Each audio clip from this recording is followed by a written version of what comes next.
Si vous êtes fumeur, ça va peut-être vous intéresser. Depuis ce matin, il n'y a plus de limite dans l'importation de cigarettes depuis les pays de l'Union européenne. Oui, le décret vient d'être publié au journal officiel. Jusqu'à maintenant, le maximum, c'était 200 cigarettes, soit une cartouche. Et désormais, Wilfried de Villers, on peut en rapporter autant qu'on veut en théorie. Oui, en théorie seulement, parce que derrière cette réglementation européenne se cache une réalité plus complexe. Si vous pouvez donc rapporter autant de cigarettes que vous voulez, disons de Belgique où le tabac est moins cher, il faut qu'elles soient destinées à un usage personnel et non commercial. En clair, il faudra prouver en cas de contrôle que vous ne comptez pas les revendre.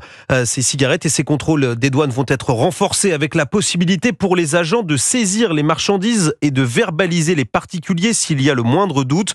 Le ministère de l'économie évoque un changement de logique dans la lutte contre le trafic de tabac, comme l'explique Gérard Dubois, président d'honneur de l'Alliance contre le tabac. En fait, le système de contrôle, il avait une logique de quantité et il a maintenant une logique de finalité. C'est-à-dire que si les cigarettes que vous transportez sont destinées à la revente, quelle que soit la quantité, il s'agit de contrebande. Alors qu'auparavant, on considérait qu'une petite quantité était destinée à votre consommation. Ça ne sera plus le cas.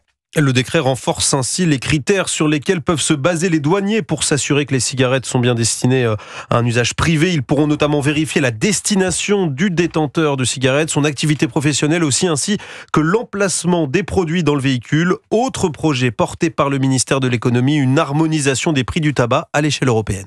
Et puis plus de 27 tonnes de tabac ont été saisies lors d'une opération des douanes menée dans toute la France ces derniers jours. Résultat historique selon le ministre des Comptes publics Thomas Cazenave, puisque ça représente 1,7 million de paquets et un préjudice de 20 millions d'euros pour l'État.